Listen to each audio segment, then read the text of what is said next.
சிறுக்கு ஒழிப்பு மாநாடு என்ற தலைப்பினை எனக்கு வழங்கியிருக்கிறார்கள்.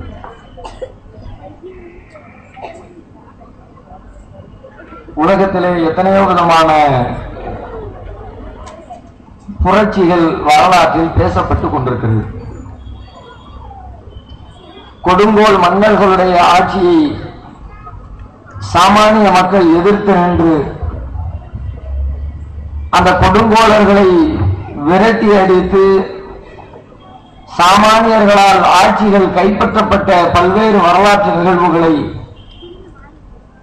வரலாற்றிலே பெரும் பெரும் புரட்சியாக பதிவு செய்து வைத்திருக்கிறார்கள். இன்றைக்கு கூட பள்ளிக்கூட கல்லூரி மாணவர்களுக்கு அவையெல்லாம் கற்றுத்தரப்பட்டுக் கொண்டிருக்கிறது. ரஷ்ய புரட்சி என்கிறார்கள், பிரெஞ்சு புரட்சி என்கிறார்கள். இவையெல்லாம் சமூகத்திலே நிகழ்ந்த ஆட்சி மாற்றங்களை குறிக்கின்ற புரட்சிகள். அதுபோல சமூகத்தினுடைய மக்களின் வாழ்வாதார பொருளாதார அறிவியல் நிலைகளில் ஏற்பட்டிருக்கிற மாற்றங்களை புரட்சிகள் என்ற வார்த்தைகளில் குறிப்பிடுகிறார்கள். வெண்மை புரட்சி என்கிறார்கள், பசுமை புரட்சி என்கிறார்கள்.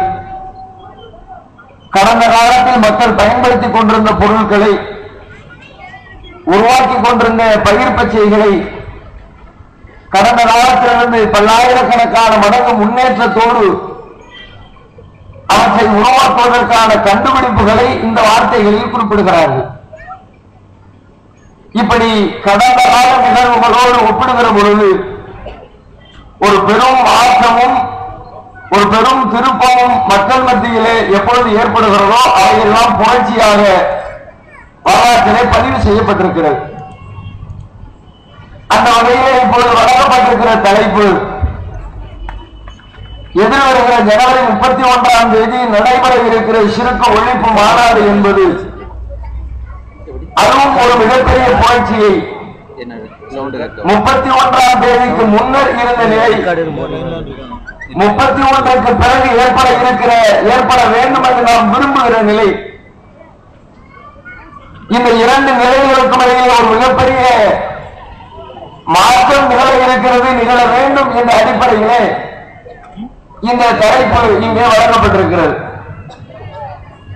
முதலில் சிறுக்கு ஒழிப்பு மாநாடு என்று இறைவனுக்கு இணை கற்பிக்கிற சிறுக்கு என்ற பாவத்தை ஒழிப்பதற்காக நாம் இந்த அளவிற்கு கடுமையாக உழைத்து வீதி வீதியாக பயணப்பட்டு தெரு தெருவாக தெருமுறை கூட்டங்கள் நடத்தி ஊர் ஊராக பொதுக்கூட்டங்களையும் குட்டி குட்டி மாநாடுகளையும் நடத்தி நம்முடைய உழைப்பை, நம்முடைய சிந்தனையை, நம்முடைய பொருளாதாரத்தை, நம்மிடத்தில் இருக்கிற தியாகம் செய்வதற்கு தகுதியாக அனைத்தையும் கொடுத்து இந்த மாநாட்டை நடத்துகிற அளவிற்கு இந்த மாநாடு ஏன் முக்கியத்துவம் பெறுகிறது? வேறு எந்த ஒரு காரியத்திற்காகவாவது தௌஹீத் ஜமாத் இப்படி உழைத்திருக்கிறதா? எத்தனையோ தீமைகள் சமூகத்திலே நிலவுகிறது, எத்தனையோ பாவங்களை மக்கள் செய்து கொண்டிருக்கிறார்கள். வேறு எந்த பாவங்களுக்கும் இந்த அளவிற்கு தௌஹீத் ஜமாத்திலே கடுமை காட்டப்பட்டிருக்கிறதா? இந்த அளவிற்கு களத்திலே இறங்கி இதற்கு நிகராக உழைக்கப்பட்டிருக்கிறதா என்று கேட்டால் இல்லை. வேறு எந்த தீமைகளுக்கும் நாம் உழைக்காத அளவிற்கு இந்த சிறுக்கு என்ற இணை கற்பித்தலுக்கு நாம் உழைக்கிறோம் என்றால் அதனுடைய காரணத்தை முதலில் நாம் விளங்கிக் கொள்ள வேண்டும். நாம் நடத்த இருக்கிற மாநாடு ஏதோ சமூகத்திலே உலகியல் ரீதியாக ஆதாயங்களை எதிர்பார்த்து நடத்தப்படுகிற மாநாடு அல்ல. இன்னும் ஒரு சில மாதங்களில் தேர்தல் வர இருக்கிறது. அப்படி கூட சில பேர் விமர்சித்துக் கொண்டிருக்கிறார்கள். இவர்கள் ஏன் ஜனவரி மாதத்தை தேர்ந்தெடுத்தார்கள் தெரியுமா? ஒரு சில மாதங்களில் தேர்தல் வர இருக்கிறது. இவர்கள் பலம் காட்டுவதற்காக கூட்டம் நடத்துகிறார்கள். சரி, இந்த பலத்தை காட்டுவதனால் எங்களுக்கு கிடைக்க இருக்கிற ஆதாயம் என்ன? தேர்தலுக்கு முன்னால் தேர்தலுக்காக வேண்டி ஒரு மாநாடு நடத்தினால் அதை கொண்டு தேர்தலில் ஆதாயம் பெற வேண்டும். தௌஹீத் ஜமாத் சிறுக்கு ஒழிப்பு மாநாட்டை நடத்துவதனால் தேர்தல் ஆதாயம் உண்டா? தேர்தலிலே நின்று எங்களுக்கு வாக்களியுங்கள் என்று மக்களிடத்திலே நாங்கள் கேட்க போகிறோமா? அப்படிப்பட்ட விதிமுறைகள் எங்களுடைய விதிகளில் சட்டத்திட்டங்களில் நாங்கள் உருவாக்கி வைத்திருக்கிறோமா? இல்லை. அல்லது யாரேனும் களத்தில் இருக்கிறவர்களுக்காக களத்தில் இறங்கி இவர்களுக்காக நீங்கள் வாக்களியுங்கள் என்று இந்த சிறுக்கு ஒழிப்பு மாநாட்டிலே நாம் தீர்மானம் ஏற்ற போகிறாமா? அதுவும் இல்லையே. இதனை வைத்து எங்களுக்கு தேவை ரீதியாக என்ன ஆதாயம் இருக்கிறது? உலகியல் ரீதியாக வேற என்ன ஆதாயம் இருக்கிறது? இதை கொண்டு நாங்கள் பொருள் திரட்ட போகிறோமா? அல்லது இதை கொண்டு நாங்கள் எங்களுடைய மரியாதையை பெருக்கிக் கொள்ள போகிறோமா? கடந்த கால வரலாற்றோடு ஒப்பிட்டு பார்த்தால் இந்த மாநாட்டின் வழியாக நாங்கள் இது போன்ற எந்த ஆதாயங்களையும் அடைய போவது இல்லை என்பது தமிழகத்திலே இருக்கிற அத்தனை மக்களுக்கும் மிக தெளிவாக தெரிந்திருக்கிற ஒரு உண்மை. உண்மையிலே பொருளாதாரம் தான் நம்முடைய நோக்கமாக இருந்திருந்தால் அதை பெறுவதற்கு எத்தனையோ வழிகள் இருக்கிறது. இன்னும் சொல்ல போனால் இன்றைக்கு இந்த மாநாட்டை நடத்துவதற்காக திட்டமிட்டு செயல்பட்டுக் கொண்டிருக்கிற இந்த நேரத்தில் மாநாட்டை நடத்துவதற்கு தேவைப்படுகிற பொருளாதாரத்திற்காக இந்த ஜமாத் அல்லாடி கொண்டிருக்கிறது. அதற்காக தெரு தெருவாக இறங்கி வசூல் செய்து கொண்டிருக்கிறது. மாநிலத்தில் இருக்கிற அத்தனை நிர்வாகிகளும் களமிறங்கி வசூல் களத்தில் நின்று கொண்டிருக்கிறார்கள். எப்படியாவது என்னுடைய தேவைகளை பொருளாதார தேவையை பூர்த்தி செய்வதற்காக. ஆனால் பின்புறத்தை திரும்பி பார்த்தால் வெள்ள நிவாரணத்திற்காக நம்முடைய நம்பிக்கையின் பேரில் நம்மீது இந்த மக்கள் வைத்திருக்கிற நம்பிக்கையின் வெளிப்பாடாக மக்கள் அள்ளி கொடுத்த ரூபாய்கள் கோடி கோடியாக இன்றைக்கு நம்முடைய கையிலே இருக்கிறது. இந்த ஜமாத்து நினைத்திருந்தால் யாரிடத்திலும் 5 காசுகளுக்காக வேண்டி கை நீட்டி வசூல் செய்ய வேண்டிய தேவையில்லை. எங்களுக்கு வந்த பணத்துடைய கணக்கு எங்களுக்கும் எங்களை படைத்த இறைவனுக்கு மட்டுமே தெரிந்தது. ஜமாத்து பணத்திற்கு ஆசைப்பட்டிருந்தால், பணமே தேவை என்றிருந்தால், அந்த மக்களுக்கு விநியோகிப்பதற்காக மிச்சம் இருக்கிற பாக்கி இருக்கிற பலவேறுக்கான ரூபாய்களில் ஒரு கெட்டை எடுத்து எங்களால் பயன்படுத்தி இருக்க முடியாதா? நாங்கள் ஏன் வசூல் செய்ய வேண்டும்? தினம் தினம் பலருடைய வீடுகளுக்கும் கடைகளுக்கும் ஏறி இறங்க வேண்டும். பொருளாதார நோக்கம் இல்லை, அது எங்களுக்கு தேவையில்லை. மரியாதை நிமித்தமாக இந்த மாறாதா? எங்களுடைய புகழை எங்களுடைய கண்ணியத்தை மேம்படுத்திக் கொள்வதற்காக மாறாதா? அப்படியும் யாரும் இந்த மாநாட்டை விமர்சிக்க முடியாது. ஏனென்றால் எந்த ஒரு கட்டத்திலேயும் தனிநபர்களுடைய மரியாதைக்கு இந்த ஜமாத்தில் கடுமைக்கு கூட இடம் கொடுக்கப்பட்டது கிடையாது. ஒரு கூட்டம் நடத்தப்படுகிறது என்றால் கூட்டத்தில் 50 பேர் கூடியிருக்கிற கூட்டங்களில் உரையாற்ற வருகிற தலைவர்களுக்கும் உரை நிகழ்த்த வருகிற சிறப்பு சொற்பொழிவாளர்களுக்கும் கொடுக்கப்படுகிற முக்கியத்துவத்தை பல்லாயிரக்கணக்கான மக்கள் கூடியிருக்கிற இந்த கூட்டத்தில் நீங்கள் பார்த்தீர்களா? வேறு யார் நடத்துகிற கூட்டத்தோடு ஒப்பிட்டு பாருங்கள்.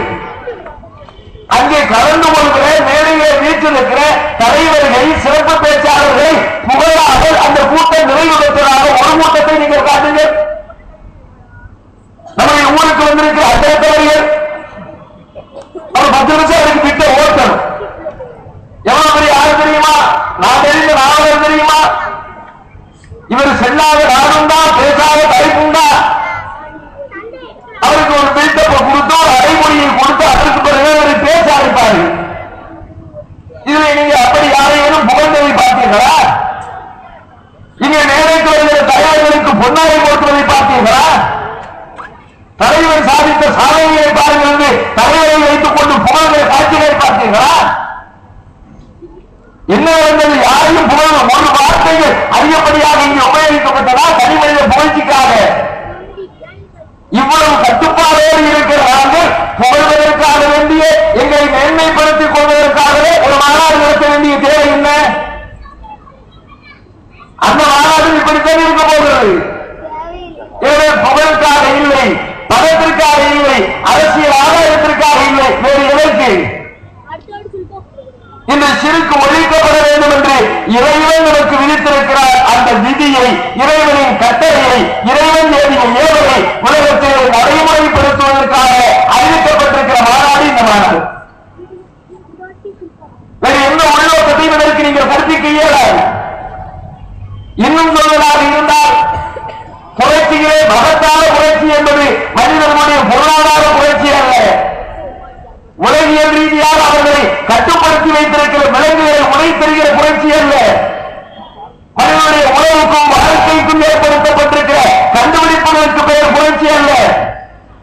நிஜமான புரட்சி புரட்சி என்பது ஒரு மனிதனுடைய அறிவு கண்களை திறந்து நாளை மறுமையிலே அவருடைய வாழ்க்கையை ஏற்றம் பெற செய்கிற இறைவன் தயாரித்து வைத்திருக்கிற சுவனத்திற்குள்ளே அவரை அழைத்து செல்வதற்குரிய மாற்றங்களை ஏற்படுத்தி தருகிற புரட்சி எதுவோ அதுவே உண்மையான புரட்சி வரவேற்கத்தகுந்த புரட்சி மகத்தான புரட்சி வரலாற்றிலே மறைக்கவல்லாத ஒரு மிகச்சிறந்த புரட்சி அப்படிப்பட்ட புரட்சி இன்ஷா அல்லாஹ் நாம் எதிர்பார்க்கிறோம் இறைவனிடத்திலே கோரிக்கை வைக்கிறோம் யா அல்லாஹ் எங்களுடைய இந்த சிறுக்கு ஒழிப்பு மாநாட்டை அப்படிப்பட்ட ஒரு மகத்தான புரட்சியாக ஆக்கி வைக்க வேண்டும் அதுதான் நம்முடைய பயணம் நம்முடைய இலக்கு ஏன் இந்த சிறுக்கு என்பது எப்படியெல்லாம் இருக்கிறது என்று விளக்கிறார்கள் என்னென்ன வகைகளில் நம்முடைய சமூகத்திலே புகுந்திருக்கிறது என்று உங்களுக்கு விளக்கப்பட்டது இது குறித்து இறைவனுடைய பார்வை என்ன நாங்கள் ஏன் இவ்வளவு தூரம் மாநாடுகளத்தில் எச்சங்களை கொட்டி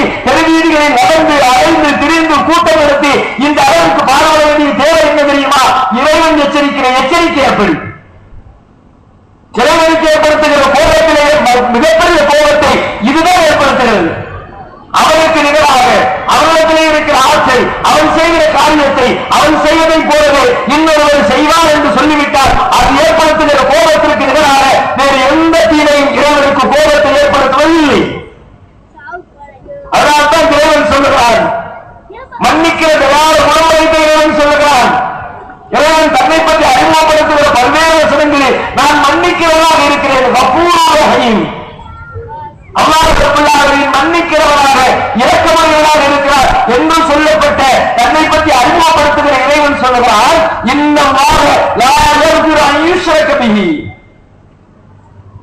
ஒருவர் இறைவனுக்கு இணை கற்பித்த நிலையில் மரணித்தார் அல்லாஹ் தனக்கு இணை கற்பிக்கப்படுகின்ற அந்த பாவத்தை மன்னிக்கவே மாட்டான் இறைவன் சொல்லுகிற தீர்ப்பு இறைவனுடைய மன்னிப்பை பெறாவிட்டால் நம்முடைய சமூகத்துடைய நிலை என்ன நாம் இன்றைக்கு உலகத்தில் முஸ்லீமாக வாழ்கிறோம் என்ன காரணம் முஸ்லீமாக இருப்பதனால் உலகத்தில் என்ன ஆதாயம் முஸ்லீம் என்பதனால் வேலை கிடைக்கிறதா முஸ்லீம் என்பதனால் செல்வம் இருக்கிறதா முஸ்லீம் என்பதனால் பதவி கிடைக்கிறதா முஸ்லீம் என்பதனால் இந்த சமூகத்தில் உங்களுக்கு மதிப்பு மரியாதை வழங்கப்படுகிறதா நேர் தலைவராக இருக்கிறது முஸ்லீம் என்ற காரணத்தினாலே உங்களுடைய வேலை வாய்ப்பு இந்த நாட்டில் பறிக்கப்பட்டிருக்கிறது முஸ்லிம் என்ற காரணத்தினாலேயே பல்வேறு கலவரங்களில் முஸ்லிம்கள் குறிவைத்துக் கொல்லப்படுகிறார்கள் முஸ்லிம்களுடைய காரணத்தினாலேயே சில இந்துத்துவ சக்திகளால் மேலே வைத்து விமர்சிக்கப்படுகிறீர்கள் முஸ்லிமா இல்லையா என்பதை தேடி பார்த்து முஸ்லிம் என்று கருவறுக்கப்படுகிற காட்சிகளை கேள்விப்படுகிறோம் இப்படி உலகத்திலே முஸ்லீம் என்று தன்னை அறிவித்துக் கொள்வதால் இப்படிப்பட்ட பாரதூரமான விளைவுகளை நாம் சந்திக்கிறோமே அப்படி சந்தித்தாலும் நான் முஸ்லீமாகத்தான் இருப்பேன் என்று நம்மை முஸ்லீம் என்று பிரகடனப்படுத்துகிறோமே நான் முஸ்லீமாக இருந்தால் நாளை வறுமையில் வெற்றி பெற முடியும் நான் முஸ்லீமாக இருந்தால் மட்டுமே நாளை வறுமையில் சோழம் செல்ல முடியும் நான் முஸ்லீமாக இருந்தால் மட்டுமே நாளை வறுமையில் இறைவனுடைய திருப்தியை பெற முடியும் அதுதானே ஆனால் உங்களுடைய நோக்கமே பாராட்டுவது முஸ்லிம் என்று சொல்லிக் கொள்கிறீர்கள் ஆனால் இஸ்லாத்திற்கு எதிரான காரியத்தை செய்து கொண்டிருக்கிறீர்கள் நீங்கள் முஸ்லிம் என்று ஒன்று சொல்லிக் கொண்டு செய்தாலும் அல்லாஹ் உங்கள் பாவத்தை மன்னிக்க மாட்டார் நம்முடைய வெளி வார்த்தைகளை பார்த்து ஏமாறுகிறோம் இல்லை இறைவன் இன்னல்லாஹ் யன்துரு இலா சுவைக்கும் அம்வாலிக்கும் வலாக்கின் யன்துரு இலா குலூபிக்கும் வஅமாலிக்கும் அல்லாஹ் உங்களின் வெளிப்புற தோற்றங்களை ஒரு செல்வங்களை பார்ப்பதில்லை உங்களின் உள்ளங்களையும் உங்கள் அவர்களையும் செயல்களையும் பார்க்கிறான் நம்முடைய செயல்கள் வாய் வார்த்தைகள் சொல்லுகிறது இறைவன் தான் அவருக்கு நிகரில்லை என்று வாய் சொல்லுகிறது ஆனால் வாழ்க்கையிலே இறைவனுக்கு நிகராக இணையாக பலரையும் கற்பனை செய்து கொண்டிருக்கிறோம் அதான் அல்லாஹ்வை ஜீரணிக்க முடியல எனக்கு நிகர ஒருத்தர் உண்டா உலகத்துல ஏன் ஆட்கள் ஒருத்தர் இருக்குதா ஒன்னு மாதிரி இன்னொருத்தர் இருக்கிறான்னு சொன்னா ஒன்னால ஏற்றுக்க முடியல ஓரிடத்தை இன்னொருத்தருக்கு கூறி என்றால் அதை உன்னால் ஜீரணிக்க முடியல ஆனால் படைத்தரப்புள்ளாகி அகிலங்களை எல்லாம் படைத்தவன் சந்திரனை படைத்தவன் சூரியனை படைத்தவன் மனிதனை படைத்தவன் அந்த சாதனங்களை நிர்வகித்துக் கொண்டிருப்பவன் இப்படிப்பட்ட ஆட்கள் படைத்த என்னை போல என்னிடத்தில் இருக்கிற ஆட்களை போல என்னால் படைக்கப்பட்ட மனிதர்களுக்கு அதே ஒரு ஆட்கள் இருக்கிறது என்று சொல்லுகிறாரா இறைவன் கோலத்திலே கொண்டிருக்கிறான் இதை தன்னுடைய அறியாமையினால் வரலாறு முஸ்லிம் சமுதாயம் மீறி கொண்டிருக்கிறது. நாளை மறுமையில் உங்களுடைய நிலை என்ன, நம்முடைய நிலை என்ன? அந்த கேள்விதான் எங்களை தெருத்தலாக சுத்த வைத்திருக்கிறது. நீங்கள் திட்டியவரும் நீங்கள் ஏசியவரும் எங்களுக்கு எதிராக தப்பான வாதங்களை முன்வைத்தவரும் எங்கள் கொள்கைக்கு பதில் சொல்லுகிறோம் என்ற பெயரிலே எங்களுடைய தனி மனிதர்கள் மீது நீங்கள் சேரை வாரி இறைக்கணும். அத்தனை செயல்களையும் அமைதியாக துளைத்துக் கொண்டு அத்தனை எதிர்ப்புகளையும் பொறுமையோடு எதிர்கொண்டு அத்தனை துயரங்களையும் வீரத்தோடு சமாளித்து இந்த 35 ஆண்டு கால வரலாற்றில் தௌஹீத் சந்தித்திருக்கிற துயரங்களும் தடைகளும் வார்த்தைகளில் வர்ணித்துவிடக்கூடிய ஒன்றால் எந்த ஊரில் எங்களை விட்டு வைத்தீர்கள், எந்த அளவுக்கு எங்களுடைய நிலை மாறி போகிறது என்று சொன்னார். நாங்கள் அடிவாங்காத ஊர் எது அப்படின்னு கேட்கிறார்கள். எந்த ஊர் அடிக்கிறீங்க, எந்த ஊர் சும்மா பள்ளிவாசல் திட்டங்க, எந்த ஊர்ல எங்களுக்கு எதிராக கம்ப்ளைண்ட் கொடுக்கப்படல, எந்த ஊர்ல எங்களுக்கு எதிராக அவமானம் செய்யப்படல. அனைத்து ஊர்களிலே முஸ்லீம்கள் இருக்கிற எல்லா பகுதிகளிலேயும் அடி உதை பல்வேறு மரணங்கள் கூட நிகழ்ந்திருக்கிறது. எங்கள் சகோதரர்களுடைய வியாபாரத்திற்கு குடிமதித்தீர்கள், தொழில்துறைகளை முடக்கினீர்கள், குடும்பத்தாரை ஊழலாக்கினீர்கள், சமூக ஜனாத அடக்கம் செய்கிறீர்கள், பிரச்சனை செய்தீர்கள். மகிழ்ச்சியாக கடக்க வேண்டிய திருமண நேரத்தை கூட மனக்கவலையோடு அறிகிற அளவுக்கு துயரத்திற்கு ஆளாக்கினீர்கள். இல்லை என்று சொல்ல முடியுமா? திருமணத்திற்கு கத்தர் மறுக்கப்படவில்லையா? ஜனாதாக்களுக்கு கொடுத்தா மறுக்கப்படவில்லையா? கூட்டங்களுக்கு அனுமதி மறுக்கப்படவில்லையா? அதி உதவிகளுக்கு ஆளாக்கப்படவில்லையா? இத்தனை துன்பங்களை துயரங்களை ஏற்று சகித்து களத்திலே நின்று போராடுகிறோம் என்றால் வேறொன்றும் இல்லை. உங்களில் பெரும்பாலானவர்கள் இந்த காரியத்தை அறியாமல் செய்கிறீர்கள். நாங்கள் ஏதோ தவறாக சொல்வதாக எண்ணிக்கொண்டு இஸ்லாத்திற்கு எதிராக பேசுவதாக உங்களுக்கு சொல்லிக் கொடுக்கப்பட்டதை நம்பிக்கொண்டு மார்க்க வியாபாரிகள் நம் மார்க்கத்தை வைத்து வயிறு வளர்க்கிற கூட்டத்தார் சொல்லிக் கொடுக்கிற விஷயங்கள் உண்மை என்று நம்பிக்கொண்டு நீங்கள் எதிர்த்தீர்கள். ஆனாலும் நாங்கள் பார்த்தது என்ன? உலகத்தில் நீங்கள் எதிர்க்கலாம் அறியாமையிலே, ஆனால் மறுமையில் நீங்கள் அழகில் போய் விழுந்தீர்கள். இவர்களுடைய மன்னிப்பை பெற முடியாது. உங்கள் மீது வைத்திருக்கிற பாசத்தின் விளைவு உங்களை புரிந்து கொள்ளுங்கள். கோபம் அல்ல. நீங்கள் பேசிய வார்த்தைகளுக்கு நாங்கள் பதில் சொல்லுவோம் என்று சொன்னால் உங்கள் மீது கொண்டிருக்கிற காழ்ப்புணர்ச்சி அல்ல. சில இடங்களில் நாங்களும் கோபப்படுகிறோம். கோபத்துடைய பொருள் என்ன? சுயநலமா, காழ்ப்புணர்ச்சியா, எதிரி என்ற எண்ணமா? எதற்கு? உங்கள் மீது வைத்திருக்கிற பாசம் அளவு இழந்தது, அதனால் கோபமும் அதிகரிக்கிறது. 10 மாதங்களுக்கு மேலே இருக்கிறது ஒரு குழந்தை. அறியாமையினால் மேலிருந்து குதிக்க போகிறது என்று அந்த குழந்தை சொல்லுகிறது.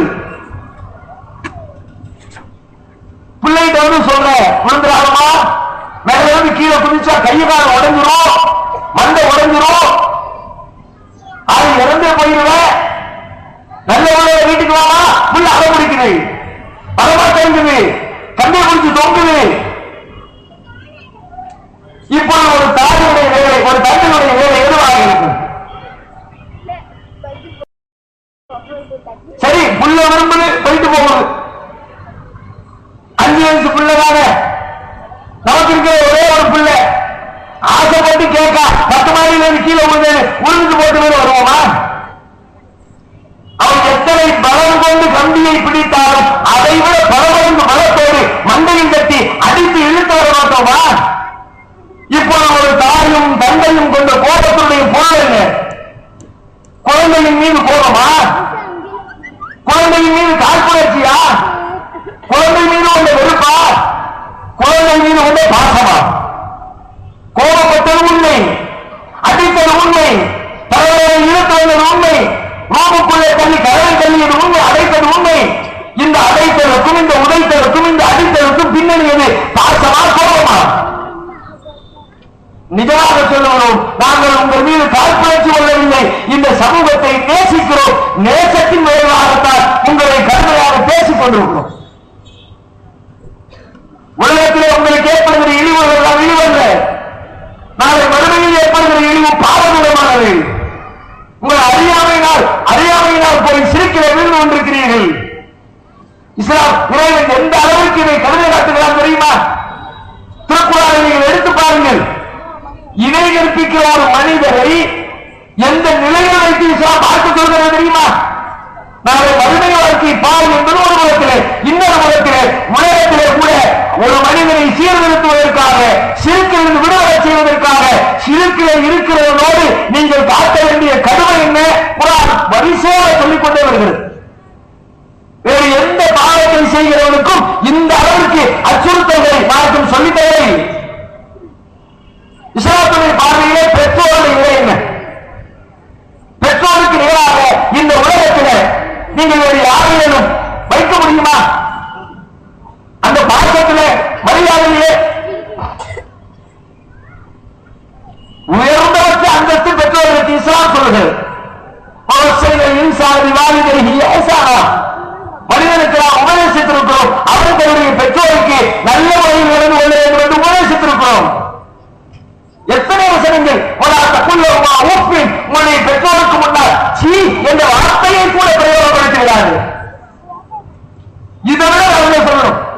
உங்க அம்மாவையும் அத்தாத்தையும் பேசும்போது அப்புறம் பெண்ணியமா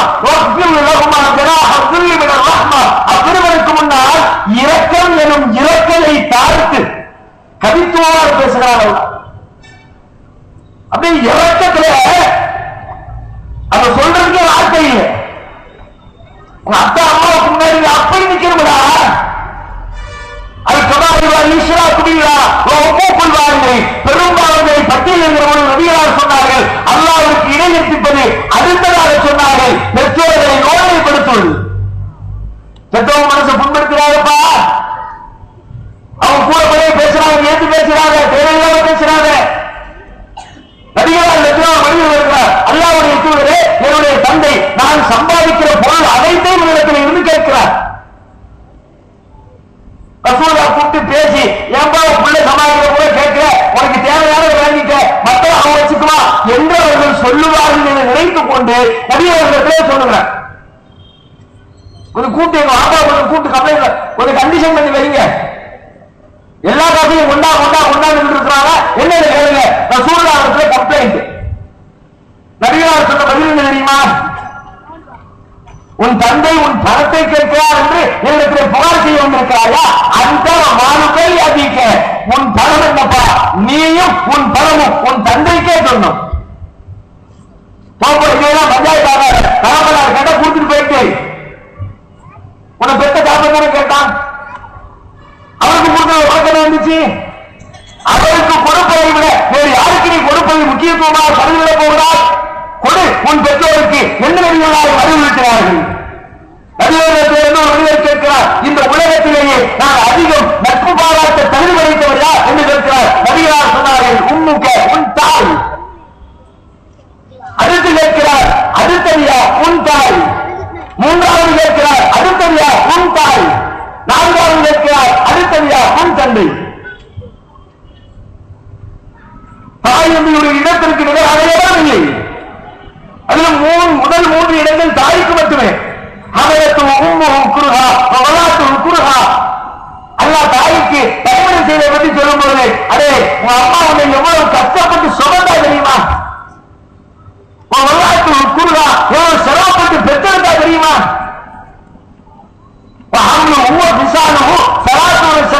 ஒன்னு சுமந்தது, உனக்கு பால்குடி மறைக்காட்டினது, கிட்டத்தட்ட 30 மாசம் சிரமத்துக்கு மேல சிரமப்பட்டாயப்பா.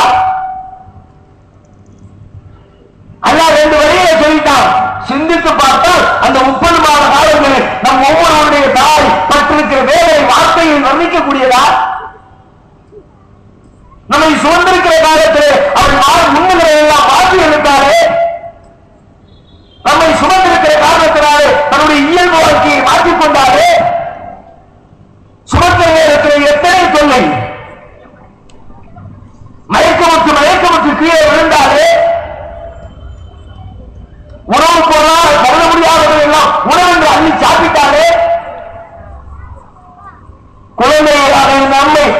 கர்ப்பத்திலிருந்து வெளியே கொண்டு வந்து சேர்க்கிற போது மரணத்தின் மாசலை தொட்டு திரும்புகிற அளவிற்கு அதீத வேதனை அனுபவித்தாரே.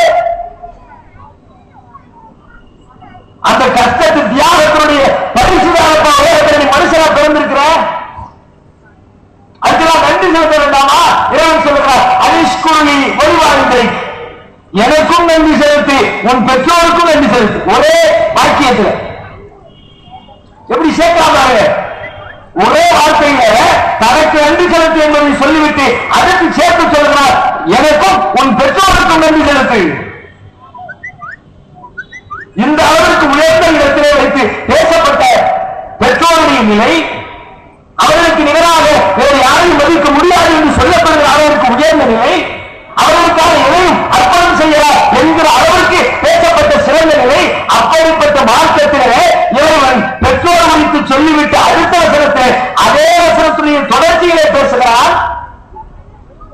பெற்றோருக்கு உபதேசம் நல்லுபகாரம் செய்யுமாறு உபதேசித்து விட்டோம், வலியுறுத்தி விட்டோம் சொல்லிட்டு அடுத்து பிள்ளையை பார்த்து சொல்றான்,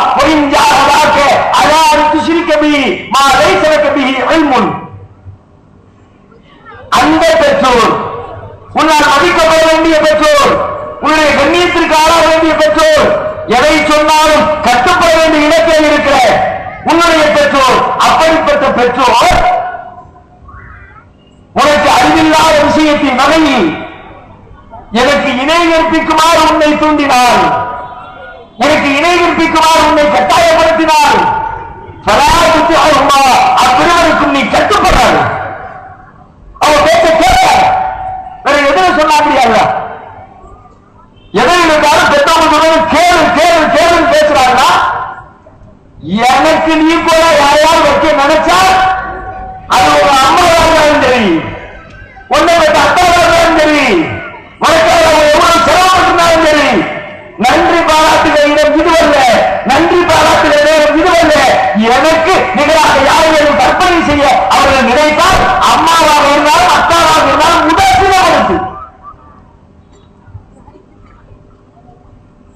எதுக்கு ஒரே ஒரு பாவத்துக்கு தான் சொல்றான், சிரிக்கு வைத்தால் என் இடத்தை இன்னொருத்தர் கற்பனை பண்ணுனா தேவதாவுக்கு வாழ கூப்பிட்டா போராட பக்கம் வேற எந்த கஷ்டம் சொன்னாலும் கேட்கணும். அம்மாவோட அரிசி மொழி தூக்கி அடுக்கணும் சொன்னா அடுக்கணும், வீட்டை தூத்து பறிக்க அள்ளணும் சொன்னா அள்ளணும், கழிவறையை சுத்தம் பண்ணணும் சொன்னா பண்ணணும், தாயின் ஆடைகளை சுத்தப்படுத்தி என்றால் செய்யணும், எனக்காக உணவு தயாரித்து தாய் என்றால் தயாரித்து கொடுக்கணும், என்னை வெளியூருக்கு அழைத்து செல்ல அழைத்து செல்லணும். இதை தன்னுடைய தாயும் தந்தையும் எதையெல்லாம் கட்டளையிடுகிறாரோ அவை அனைத்தையும் செய்ய வேண்டும் என்று பார்க்க வரம்புக்கு உட்பட்டு கட்டளையிட்ட இறைவன் சொல்லுவார். இணை கற்பிக்குமாறு சொன்னால் அம்மாவும் சரி அத்தாவும் சரி தூக்கிக்கிறார். வெண்ணை மேட்ச் பண்ணி பாருங்க. இவ்வளவு சொன்ன இறைவன் இதற்கு எதிராக பேசுகிறார் என்றால் இந்த நேற்று அவ்வளவு பாருங்க. அம்மா தலைநேற்று கிடையாது. ஏன் அம்மா சொன்னாங்க நீ செஞ்சா நாளைக்கு நீ மாட்டிக்குவப்பா, நாளைக்கு உங்க அம்மாவும் அப்பாவும் என்ன செய்வாங்க தெரியுமா? அதான் எல்லாம் சொல்றோம். எவற்றில் முஜிரிமோ எத்தனையின் அதாரி யோமியின் பணி,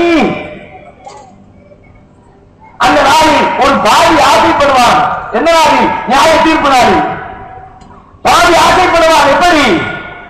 எத்தனையின் அதாரி யோமியின் பணி, இந்த நாளில் இந்த வேதனையிலிருந்து தன்னை காத்துக் கொள்வதற்கு நெஷ்டையினாக தான் பெற்ற பிள்ளையை கொடுத்து விடுவோமா என்று நினைப்பான். அப்படி சொல்லுவான். பிள்ளை வச்சுக்க ஒரு சாகிபத்தி தன்னுடைய துணையை வைத்துக் கொள்ள சொல்லுவான், தன் சகோதரனை வைத்துக் கொள்ள சொல்லுவான், ஒரு பசீலத்தை இல்லத்தை தூவி அவரை அரவணைத்த சொந்தத்தை வைத்துக் கொள்ள சொல்லுவான். பூமியில் இருக்க அனைத்தையும் நஷ்டையீடாக கொடுத்தாவது தன்னை காத்துக் கொள்ள வேண்டும் என்று விரும்புவார். இன்னைக்கு அம்மாதான் சொல்றாங்க, பாப்பாதான் சொல்றாங்க அப்படின்னு உமா பாப்பாவை இன்னைக்கு பேசினா நாளைக்கு உமாவும் கை கழுவிடுவாங்க, பாப்பாவும் கை கழுவிடுவாங்க. நீ தன்னந்தனியா நிக்கணும்பா பாத்துக்க. எனவே இந்த விஷயத்தை உமா அப்பா பேச கேட்காது. எத்தனை அழுத்தம் பாருங்கள் சிறுக்கிற்கு எதிராக. அதே போல திருமண வாழ்க்கை திருமணம் குறித்து எத்தனை செய்திகள் திருக்குறான் ஹதீஸிலே பேசப்பட்டிருக்கிறது. திருமணம் செய்ய வேண்டும் என்று வலியுறுத்துகிற மார்க்கம் இஸ்லாம். உலகத்தில் இருக்கிற ஏராளமான மதங்களில் திருமணத்தை கடந்தவர், துறவு நிலையை மேற்கொண்டவர் கடவுளுக்கு நெருக்கமானவர். அதனால்தான் துறவிகளுடைய காலில் போய் பண்ணுவாங்க. துறவிகளுக்கு ஆசீர்வாதமாக போதும்னு நினைப்பாங்க. அவர் நமக்கு எதாவது சொல்லிட்டாருன்னா நம்ம வாழ்க்கை ஆயிரம் அவருடைய காலில் போய் விடுவாங்க. உலக மதங்களில் துறவிகளுக்கு முக்கியத்துவம் உண்டு. ஆனால் இஸ்லாம் சொல்லுகிறது அந்நிக்காஹ் சுன்னத்தி, திருமணம் என்பது என்னுடைய வழிமுறை. அவன் சுன்னத்தி பலேசனின்னி, எனது வழிமுறையை யார் புறக்கணிக்கிறாரோ அவர் என்னை சார்ந்தவர்கள். கல்யாணம் பண்ணுங்கன்னு சொன்ன மார்க்கம், கல்யாணத்தை புறக்கணிக்காதீங்கன்னு சொன்ன மார்க்கம் இது. அப்படிப்பட்ட மார்க்கத்திலே திருமணத்திற்காக தேர்வு செய்ய வேண்டிய ஒரு மணப்பெண்ணை பற்றி, மணமகனை பற்றி மார்க்கம் சொல்லுகிறது. கல்யாணம் முடிக்கணும்னா, குடும்பம் நடத்தணும்னா, குடும்ப வாழ்க்கையை பொறுத்து வாழ முடியாது. அது மனிதனுடைய இயற்கை தேவை, அடிப்படை தேவைகள் உள்ளது. அதை அலட்சியப்படுத்தினாங்க. ஆனால் கல்யாணம் முடிக்கணும் என்பதற்காக வேண்டி ஒரு இணை கற்பிக்கிற ஆணையோ இணை கற்பிக்கிற பெண்ணையோ நீங்கள் உங்கள் துணையாக தேர்வு செய்து விடாதீர்கள். அவர்கள் முஷிரி காட்டி அத்தாயும் இணை கற்பிக்கிற பெண்களை அவர்கள் இறைவனை முழுமையாக நம்புகிறவரை நீங்கள் அவர்களை மனமளிக்காதீர்கள். அவரும் மூமினும் கைரும் முஷிரிக்கின் அவத்தும் மூமினத்தும் கைரும் முஷிரிக்கத்தின் வரலாற்றுக்கும் இணை கற்பிக்கிற பெண்ணை விட ஒரு அடிமை பெண், மூமினான பெண், முஸ்லிமான பெண், இணை கற்பிக்காத பெண் உனக்கு கிடைத்தால் அவர் அடிமையாக இருந்தாலும் பரவாயில்லை, அவளை கட்டிக்க. எவ்வளவுதான் கவர்ச்சியாக இருந்தாலும், எப்படித்தான் அவளை ஈர்த்தாலும், அவர்களுக்கு எத்தனை பெஸ்பாட்டுகள் இருந்தாலும் அவளை தேர்ந்தெடுக்காத. என்ன அவர் முஸ்லிம், அவர் ஒழுக்கத்தோடு இருக்கிறாரே, அழகோடு இருக்கிறாரே, செல்வத்தோடு இருக்கிறாரே, பெரும் அறிவோடு இருக்கிறாரே, தொழில்துறை சிந்தனையோடு இருக்கிறாரே, இவருடைய வாழ்க்கையை மேம்படுத்துகிற எத்தனை அம்சங்கள் அவர்களுக்கு இருக்கிறது, அவருடைய குடும்பத்திற்கு இந்த ஊரில் எத்தனை நற்பெயர் இருக்கிறது, இன்னொரு பட்ச பிள்ளையா என்று ஊழலுடைய குலத்தை பேசுகிறது. குலப்பெருமை இருக்கலாம், அழகு இருக்கலாம், செல்வம் இருக்கலாம், அறிவு இருக்கலாம், ஒழுக்கம் இருக்கலாம், ஆயிரம் அவர்களுக்கு முன்னேற்ற சொல்ல தகுந்த அம்சங்கள் இருக்கலாம். ஆனால் அவர் இணை ஏற்றித்தவராக இருந்தால் அவரை நியமனக்காது ஒரு ராஜாவத்துக்கும் அதே மாதிரி ஆம்பளைக்கு சொல்லலாம், பொம்மைக்கு சொல்லலாம். நீ மனமளிக்கிறான் இணை ஏற்பித்தால் ஒரு அடிமை கிடைத்தாலும் திருமணம் செய்து கொள், இணை ஏற்பிக்கிற ஆணை திருமணம் செய்யாது. அது விளைவிக்க சொல்லலாம், போர்க்கடி இணை ஏற்பித்தல் வந்துட்டா கிட்டடிக்கா தள்ளி போயிட்டு நீ எவ்வளவு பெரிய ஆளாக இருந்துக்க சொல்லிட்டு அடுத்து சொல்லலாம். உலாய்க்கு எதிரோட இல்லைன்னா ஏனென்றால் இவர்கள் நகரத்தின்பால் அழைக்கிறார்கள். உனக்கு தெரியாது, அவன் கொஞ்சம் கொஞ்சமா உன்னை நகரத்துக்கு அழைச்சிட்டு போயிருவான். அல்லாஹ் தன்னுடைய கட்டளைகளின் பேரில் உங்களை சுவனத்தின்பால் அழைக்கிறான், தன்னுடைய மன்னிப்பின்பால் அழைக்கிறான். இறைவனுடைய சுவனமும் இறைவனுடைய மன்னிப்பும் உங்களுக்கு வேண்டும் என்றால் இணை கற்பிக்கிற துறைகளை விட்டு விலகுங்கள் குர்ஆன் சொல்கிறது. உறவுகளை கூட துண்டிக்க சொல்கிறது என்றால் ஒரு ஜனாஜா அவர் யாராவது இருக்கட்டும், நம்மை பெற்றெடுத்த பெற்றோராக கூட இருக்கட்டும், இணை கற்பித்து விட்டால் இணை கற்பித்தவருக்காக இறைவனுடைய பாவத்தை மன்னித்துவிட என்று கேட்காது குர்ஆன் சொல்கிறது. அடுத்தவங்களுக்காக பாவமன்னிப்பு கேளுங்க அப்படின்னு சொன்ன மார்க்கம் இஸ்லாம். நீ அடுத்தவருக்கு மன்னிப்பு கேட்டா அல்லாஹ் ஓப்பன் மன்னிப்பா சொல்லித்தன மார்க்கம் இஸ்லாம்.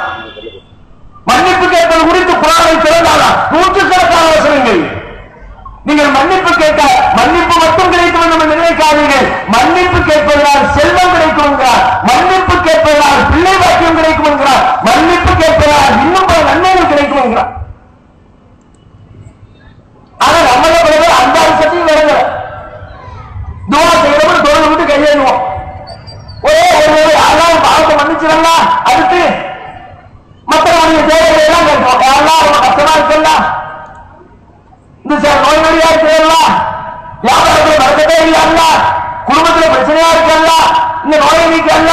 தண்டனைக்கு இதையெல்லாம் விட அதிகமாக மன்னிப்பு கேட்க வேண்டும். அல்லாஹ்விடத்தில் நமக்காகவும் பிறருக்காகவும் ரப்பல் அனுப்புறதா ஒரு குவாலிகள் சமக்கூடாது. எங்கள் இறைவா எங்கள் பாவத்தை மன்னித்து விடு, இறை நம்பிக்கையோடு எங்களை முந்தி சென்ற எங்கள் சகோதரர்களின் பாவத்தை மன்னித்து விடு. முஸ்லிம்கள் கேட்க வேண்டிய பிரார்த்தனை என்று குர்ஆன் சொல்கிறது. நபிகளார் சொல்லுகிறார்கள், முன்னே பாவமும் பிந்தைய பாவமும் மன்னிக்கப்பட்டதாக உறுதியளிக்கப்பட்ட அல்லாஹ்வுடைய தூதர் சொல்லுகிறார்கள், இன்னி அஸ்தக்ஃபிருல்லாஹ் ஃபீ குல்லி யௌமின் மியத்தமர்ரா, நான் ஒவ்வொரு நாளும் அல்லாஹ்விடத்திலே 100 தடவைகள் பாவ மன்னிப்பு தேடுகிறேன். அப்ப பாவ மன்னிப்புடைய அவசியம் விளங்குகிறது. மன்னிப்பு கேட்க வேண்டும் என்பதனுடைய முக்கியத்துவம் புரிகிறது. இந்த அளவிற்கு உங்களுக்கும் மன்னிப்புக்கு பிறருக்கும் மன்னிப்புக்கு என்று வலியுறுத்தப்பட்ட வார்த்தையிலே இணைவிற்பித்த நிலையில் யாரேனும் இருந்தால் அவருக்காக இறைவா மன்னித்துவிடு என்று வாயில் பேசுவதாக என்று சீல் வைக்கிறார்கள். நபிகளாரும் ஸல்லல்லாஹு அலைஹி அவர்களுடைய பெரிய தந்தை அபூ தாலிப் மரணிக்கிற தருவாயில் இருக்கிறார். அவர்களை போய் சொல்லுகிறார்கள், கனிமாவை சொல்லுங்க, அல்லாஹ் ஒருத்தன் தான், அவனுக்கு ஏன் சொல்லுங்க, உங்களுக்காக அல்லாஹ்விடத்தை படித்து பேசுறேன், மன்னிப்பு கேட்கிறேன் சொல்லி சொல்லி பார்க்கறாங்க, கேட்கவே இல்லை. போயிட்டேன், அதான் முடியாதுப்பா, நான் எங்க அப்பா அம்மா மார்க்கத்தில் இருந்துக்கல, நீ கொண்டு வந்த மார்க்கத்தை ஏற்றுக்க முடியாது, அப்படியே மரணித்து விட்டார். இணை கற்பித்தவராக ரசூலுல்லாஹ் தாங்கல, நம்ம பெரியத்தை இப்படி போயிட்டாங்களே, முஸ்லிக்கா மரணிச்சுட்டாங்களே, அல்ல உங்களுக்கு இதாயத்தை கொடுக்காம போயிட்டாரு என்று நினைத்து நினைத்து வருந்திய நேரத்தில் இவர்கள் 2 வசனங்களை இருக்கிறார். ஒரு வசனம் என்ன, இன்னக்கலா தஹ்தீமனா ஹபபத வலக்கின்னல்லாஹ் யஹ்தி மன் யஷா, நபியே நீர் நாடியவருக்கெல்லாம் நேர்வழி கொடுக்க மாட்டேன்.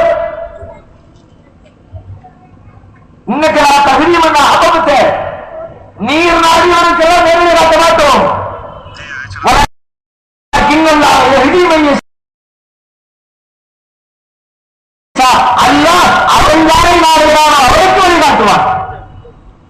உங்க பெரியவாப்பா இஸ்லாத்து வரணுமா உடனே வந்துடுமா, உங்களே அது கிடையாது, சொல்றது சொல்லிட்டு போயிட்டே இருங்க. அடுத்த வசனம் என்ன, மாகாணின் நபிஜி வல்லதீன ஆமனூ அய்யஸ்தக்பிரூ லில் முஷ்ரிகீன், எந்த ஒரு இறை தூதராக இருந்தாலும் இறை நம்பிக்கையாளராக இருந்தாலும் இணை கற்பித்தவருக்கு மன்னிப்பு கேட்கிற உரிமை அவருக்கு கிடையாது.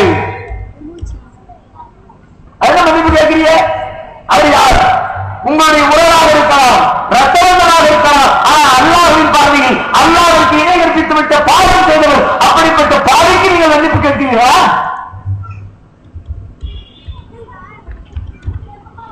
எவ்வளவு ஒரு இக்கட்டான நிலைப்பாடுகள். நம்மை பெற்றெடுத்த தாயோ தந்தையோ மரணித்ததற்கு பிறகு நாம் அவர்களுக்கு செய்வதற்கு இருக்கிற ஒரே வழி, ஒரே நன்மை அல்லாஹ்வை கையேந்தது மட்டும்தான். வேற சில காரியங்கள் சொல்லி இருக்கிறாங்க, ஒரு 4 காரியம். முக்கியமாக அல்லாஹ்வை கையேந்தி அவருடைய மன்னிப்புக்காக பிரார்த்தனை பண்றதோ ஓட்டுக்கு பிறகு மிச்சம் இருக்கு. இதை கூட ஒரு முஸ்லீம் செய்ய முடியல, ஒரு மகனாக செய்ய முடியலாட்டி மகனுடைய நிலை எப்படி? யாராவது உமா பாவத்தை மன்னிச்சிரு, யாராவது ஆப்பா பாவத்தை மன்னிச்சிரு என்று கேட்பதற்கு கூட உங்களுக்கு அனுமதி கிடையாது. ஏன்? உங்களுடைய உமாவும் உங்களுடைய ஆப்பாவும் இவர்களுக்கு இணை கற்பித்திருந்தார். நபிகளாரும் சொல்லுகிறார்கள், அவர்களுடைய தாயாருடைய அடக்கத்தனத்தில் இருந்து கொண்டு தேர்ந்து தேர்ந்து அழுகிறதையும் சொல்கிறார்கள். நான் ரப்பனுக்கு அனுமதி கேட்ட ஏற்பி அந்த அர்த்தத்தினை உண்மை நான் அல்லாஹ்வுக்கு அனுமதி கேட்டேன், அல்லா எங்க அம்மாவுக்கு நான் பாவனுக்கு தேடுவேன், அல்லா எனக்கு நீ அனுமதி அல்லான்னு கேட்டேன், அதனால் மறுத்து விட்டார். நபிகள் நாயகம் உலகத்தின் அருட்கொடை, இறைவனின் இறுதி தூதர், எண்ணற்ற பல சிறப்புகளுக்கு சொந்தக்காரர், கோடான எண்ணங்களில் நிறைந்திருப்பவர், அல்லாஹ்வால் தேர்வு செய்யப்பட்ட நல்ல மனிதர். அப்படிப்பட்ட இறை தூதர் தன்னுடைய தாய்க்காக அவருடைய பாவ மன்னிப்பிற்கு மன்னிப்பு கேட்பதற்கு அனுமதி கேட்டால் மறுக்கிறார். என்ன காரணம்? அவருடைய தாயார் வேறு தப்பு செய்தாங்க, வேற காரணமா?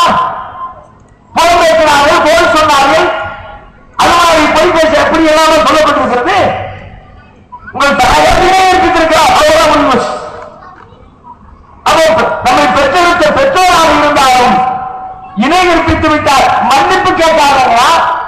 முஸ்லிம்காக இருந்தா கல்யாணம் முடிக்காதங்களா? சிரித்து வைக்க சொன்னா பெற்றோர்களாக கட்டுப்படாதங்களா?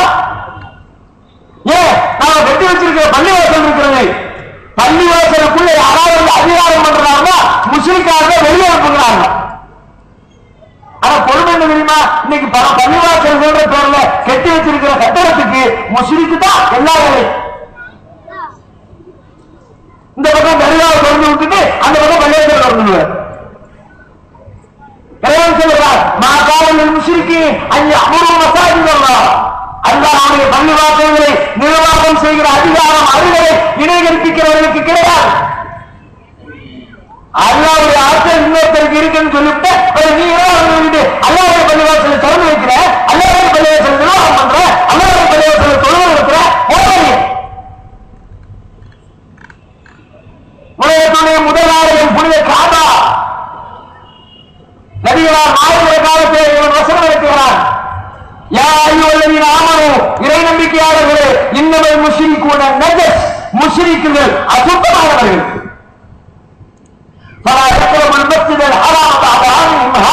இந்த ஆண்டுக்கு பிறகு அவர்கள் மஸ்ஜிதில் ஹராமுக்கு அருகிலே நெருங்கக்கூடாது. அதேபோல் நீ உள்ள வந்தா பள்ளிவாசல் அசுத்தமாக காபாவுக்குள்ள வந்தா காபாவை அசுத்தம் போ. இது ஏழு இறைவனை வணங்குவதற்காக கட்டப்பட்ட ஆலயம். இங்க இணை கற்பிக்கிறவன் வருவதற்கு கூட அனுமதிக்கிறார். தொழுகிறீங்க, நிர்வாகம் பண்றீங்க, அதான் ரெண்டாவது உள்ள நுழைய கிடைச்சுகிறா வேண்டாம். இதுவெல்லாம் அவருக்கு சொல்லுகிற பாடம் எப்படி எத்தனையோ செய்கிறீர்கள். ஆறு முஸ்லிக்கு இணை கற்பிக்கிறவர்களை புறக்கணியுங்கள்.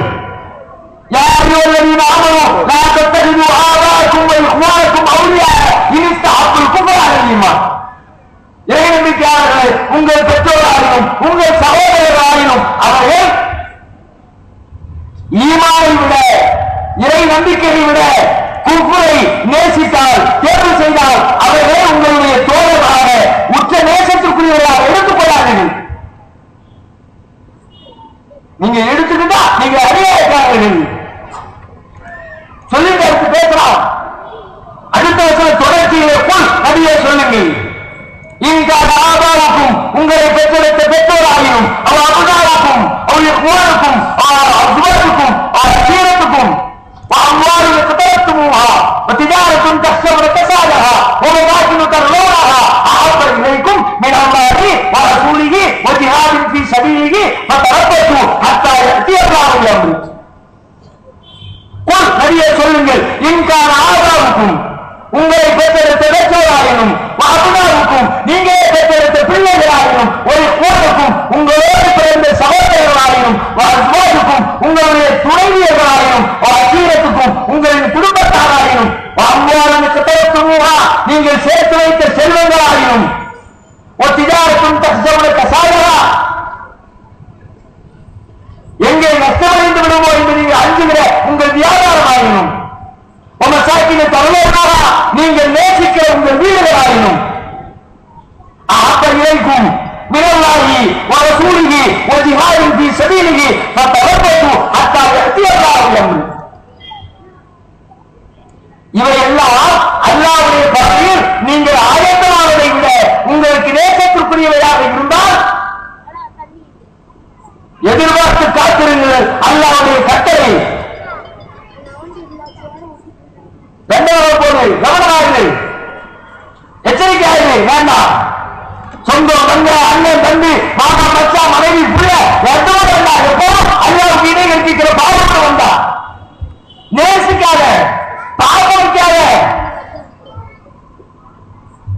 இந்த அளவிற்கு உறவுகளை பத்தி இஸ்லாத்தை மாதிரி ஏதாவது இந்த மார்க்கத்திலே சொல்லப்பட்டிருக்கா கொஞ்சம் யோசிச்சு பாருங்க. உறவுகளை நேசிக்குமாறு வலியுறுத்துமாறு அவர்கள் இணைந்திருக்குமாறு இஸ்லாம் சொன்னதை போல உலகத்தில் வேறு எந்த சித்தாந்தமாக சொல்லி இருக்கிறதா? மண் வசன வசனங்களா உறவுகளை யார் சேர்ந்திருக்கிறாரோ அவரை அல்லாஹ் சேர்த்துக் கொள்கிறார். ஒன் கத்தா கத்தாவுல்லா உறவுகளை யார் துண்டிக்கிறாரோ அவரை அல்லாஹ் துண்டித்து விடுகிறார். உறவுகளின் நாமா ஏற்படுத்தவில்லை, படைத்த ரப்புல் ஆலமீன் ஏற்படுத்துகிறது. எங்க அம்மா நான் தெரிஞ்சிருக்கணும், என் பிள்ளைய நான் தேர்ந்தெடுப்பா? எனக்கு அண்ணனா யார் பிறக்கணும், எனக்கு தம்பியா யார் பிறக்கணும் என்னுடைய முடிவா? ஏற்படுத்தியா? எனக்கு பெற்றோர் இன்னார், இறைவன் தீர்மானித்தார். என்னுடைய பிள்ளை இன்னார், இறைவன் தீர்மானித்தார். இறைவன் தீர்மானித்த ஒன்றை நீ ஏன் முடிக்கிறாய்? உறவுனா அள்ளி அரவணைச்சு சேர்ந்து வாழப்பா, அதுக்கு பேர் உறவுன்னு சொன்னா அல்லா. அப்படிப்பட்ட அல்லா சொன்னா அண்ணனாவது தம்பியாவது மாமனாவது மச்சானாவது வெட்டி ஏறி எப்பொழுது அவர்கள் இறைவனுக்கு இணை கற்பித்தால், இணை கற்பிக்குமாறு உன்னை தூண்டினால், இணை கற்பிக்கிற பாதையில் உன்னை அழைத்தால் விட்டு வேறு விடு. இவ்வளவு செய்தி இருக்கு, சமுதாயம் புரிஞ்சுக்கலையே. இவ்வளவு அழுத்தமாக சொல்லப்பட்டிருக்கிறது, மக்கள் அறியாமல் இருக்கிறாங்க. இது சிறுக்கிறான்னு தெரியாம பண்ணிக்கிறாங்க. சூரியத்தில் போய் விடுறாங்க. ஜோதிடம் ஜாதகத்திலே போடுற முஸ்லிக்கா மாறிக்கிட்டு இருக்கிறாங்க. நாளை மறுமையினுடைய வாழ்க்கையை பாராட்டி விடுமே என்ற கவலைதான், உங்கள் மீது கொண்ட பாசம்தான் உங்களை இத்தனை கோபத்தோடு, எத்தனை கோபம் இறைவன் எத்தனை கோபப்பட சொன்னாலும் அத்தனை கோபத்தோடு, எல்லை மீறிய கோபம் இல்லை. நீங்கள் தொடவில்லை என்பதற்காக இத்தனை கோபப்பட்டோமா? நீங்கள் ஒரு நோக்கம் இருப்பதற்காக இத்தனை கோபப்பட்டோமா? உங்கள் செல்வங்களை முறையாக தர்மம் செய்யவில்லை என்பதற்காக இப்படி கடுகடுப்போடு களத்தில் இறங்கினோமா? வேறு எந்த தீமைகளுக்கும் காட்டாத கோபத்தை, வேறு எந்த தீமைகளுக்கும் வெளிப்படுத்தாத வியாசனை இந்த தீமைக்கு வெளிப்படுத்துகிறோம் என்றால் இறைவன் அப்படி வெளிப்படுத்துவார் கட்டளையிட்டிருக்கான். வெளிப்படுத்தாவிட்டால் இந்த சமூகத்துடைய வறுமை வாழ்வு பாழாகிவிடுமே. அந்த அச்சம்தான் சிறுக்கை ஒழிக்க வேண்டும் என்பதற்காக மாறாத இடத்தில் என்கிற அளவிற்கு எங்களின் உள்ளத்தை கோபத்தை கிளறிவிட்டிருக்கிறது. இது ஒழிக்கப்பட்டால் ஏற்படுகிற மாற்றம் புரட்சி என்ன? ஒழிக்கப்பட வேண்டிய தீமை ஒழிக்குமாறு இறைவன் சொல்லுவார். ஒழிப்பதற்காக களத்திலே நிற்போம், அதற்காக பாடுபடுவோம். இந்த ஒழிப்பு மாநாட்டின் வழியாக என்ன நிகழும், என்ன புரட்சி வரும்? பெரிய புரட்சி வரும். குறிப்பாக 2 புரட்சிகளை சொல்லுகிறேன். ஒன்று, இந்த இஸ்லாமிய சமூகத்திற்குள்ளே முஸ்லீம்கள் என்று தங்களை அறிவித்துக் கொண்டிருக்கிற முஸ்லீம்களுக்குள்ளே நிகழப்போகிற புரட்சி. இன்னொன்று, இந்த இஸ்லாத்தின் மட்டத்தை விட்டு வெளியே இருக்கிற முஸ்லீம் அல்லாத மக்கள் மத்தியிலே ஏற்பட போகிற புரட்சி என்று 2 வகை புரட்சிகள் இன்ஷா அல்லாஹ் இந்த வரலாற்றை முன்னெடுத்து இறைவன் கண்டிப்பாக ஏற்படுத்துவார். கண்டிப்பாக நம்புகிறோம், கோரிக்கை வைக்கிறோம், இறைவனிடத்திலே பிரார்த்திக்கிறோம். அது என்ன புரட்சி? தமிழகத்திலே, தமிழகத்தை மட்டும் நான் வச்சு சொல்றேன், மற்ற இடங்களை சொல்ல. தௌஹீத் ஜமாஅத் இந்த கொள்கை, ஏகத்துவத்தை சொல்லுகிற இந்த கொள்கையை பொறுத்தவரை தமிழகத்தில் இருக்கிற முஸ்லிம் மஹல்லாக்கள், முஸ்லிம்கள் வசிக்கக்கூடிய பகுதிகளில் இந்த கொள்கையை ஏற்றிருக்கிறவர்களை பற்றி என்ன கணிப்பு? அவங்களுக்கு ஒரு சின்ன கூட்டம், எல்லாரும் அப்படித்தான் நம்பிக்கிட்டு இருக்காங்க. ஏற்கனவே ஒரு கூட்டம் போட்டவங்க கூட அப்படிதான் பேசிட்டு போனாங்க.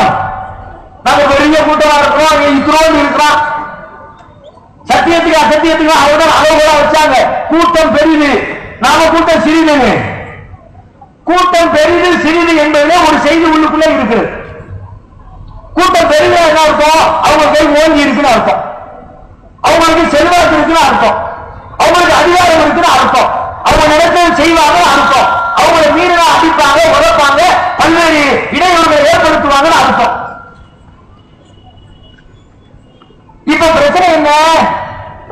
மேலோட்டமாக பார்த்தா இப்படித்தான். ஆமா, அவங்க கைதான் ஓங்கி இருக்கு, கணக்கு இருக்குமா? சுன்னத் ஜமாஅத் பள்ளிவாசல் கடையூர்ல எத்தனை இருக்கு? தௌஹீத் ஜமாஅத் பள்ளிவாசல் எத்தனை இருக்கு? கணக்கு எடுத்தா பெரிய வித்தியாசம் இருக்குல்ல? ஆமா, அந்த பள்ளிவாசலுக்கு எத்தனை பேர் தொலை போறாங்க, இந்த பள்ளிவாசலுக்கு எத்தனை பேர் தொலை போறாங்க, அந்த பள்ளிவாசலுக்கு எத்தனை பேர் வரி கொடுக்குறாங்க, இந்த பள்ளிவாசலோட எத்தனை பேர் தொடர்புல இருக்கிறாங்க. கணக்கெடுத்து பார்த்தா ஆமாப்பா, அவங்க எண்ணிக்கை டபுளா இருக்கு, இவங்க எண்ணிக்கை சிங்கிளா இருக்கு. அவர் உண்மையில மேலோட்டமாக இந்த கணக்கெடுப்பை உள்ளுக்குள்ள வீட்டுக்குள்ள ஒவ்வொரு வீட்டுக்குள்ள இருக்கிற தலைக்கட்டுக்குள்ள போய் நீங்க கணக்கெடுத்தா கணக்குடைய திசையில பள்ளிக்கு போறாரு, அந்த பள்ளிக்கு ஜும்மாவில் உட்கார்ந்து இருக்காரு, இமாம் பேசுறதை கேட்கிறாரு. ஆனா உள்ளத்துக்குள்ள இமாம் சொன்ன வார்த்தைக்கெல்லாம் கவுண்டர் கொடுத்துக்கிட்டே இருக்காரு. நம்ம அஜத் நல்லாவே அவுத்து விடுறாரு. அஜத்துக்கு முன்னாடி உட்கார்ந்து இதை விட அஜத்துக்கு கேவலம் வரவும் வேண்டாம். ஒருத்தன் பேசுறாங்கன்னா உட்கார்ந்து இருக்காரு ஆமாவே தெரியாது நல்ல ரீல் சுத்திட்டு போறாங்க அப்படின்னா அப்படின்னு உங்களோட ஒரு ஆள் பேசுறா பேசுறவனுடைய நிலையா என்ன அப்படின்னு பேசலாம் மக்கள். இருந்தாலும் ஒரு நம்பிக்கையா வந்து ஓடும். நம்ம பேசலே கேட்கிறாங்க நியாயமாத்தான் சொல்றோம் கரெக்டாக வாழைகளோடு சொல்றதுனால மக்கள் ஏற்றுக்குவாங்க நம்பிக்கையில நம்ம பேசுறோம். இப்படி உள்ளுக்குள்ள வந்து கணக்கெடுத்தா இருக்கிறதுல 99% பேர் புடிச்சு தோன்ற ஆக கழிவோட்ட ஒரே ஒரு பெர்சன்டேஜை தவிர அதனால் வருமானம் பார்க்கிற கூட்டத்தை தவிர அதனால் போலித்தனமான மரியாதையை அடைந்து கொண்டிருக்கிற ஒரு சில நபர்களை தவிர பெருவாரியாக அவர்களுக்கு பின்னால் இருக்கிற மக்களுடைய நிலை என்ன தெரியுமா? இந்த 30 ஆண்டு கால ஏகத்துவ பிரச்சாரத்தை செய்திகளில் பார்த்து புத்தகங்களை படித்து தொலைக்காட்சிகளில் கேட்டு வானொலிகளில் அறிந்து இந்த செய்தி உண்மை இந்த செய்தி சத்தியம் இந்த செய்தி நேர்வழி இதுவே சரியான இஸ்லாம் என்பதை புரிந்து உள்ளத்தால் ஏகத்துவவாதியாக இருக்கிறார்கள். அதன் வெளியில சொன்னார் தகப்பனார் பள்ளியாச நிர்வாகியா இருக்கிறாங்க அத்தாவுக்கு பிரச்சனையா இருமே நம்ம தகப்பனார் பள்ளிவாசல் இமாமா இருக்கிறாரு தகப்பனாருக்கு பிரச்சனை வந்துருமே நிறைய பேர் அந்த மாதிரி இருக்கிறாங்க நமக்கு சிக்கல் வந்துருமே என்ற அச்சத்தின் விளைவாக 100% சரி என்று தெரிந்தாலும் சரியான தில்லோடு தைரியத்தோடு எடுத்துச் செல்லுகிற களத்திலே வந்து நிற்கிற வலிமை இல்லாமல் சரியாகத்தான் இருக்கிறது என்ன செய்வது நான் தப்பான இடத்தில் மாட்டிக்கொண்டேன் என்ற கவலையோடு 98% அவர்களுடைய கூடாரங்களில் வசித்துக் கொண்டிருக்கிறார்கள். சுண்ணத்துகளை பார்த்து பள்ளிவாசலில் தொழுது கொண்டிருக்கிறார்கள். அவருடைய இமாம்கள் சொல்லுகிற செய்திகளுக்கு தலையாட்டிக் கொண்டிருக்கிறார்கள்.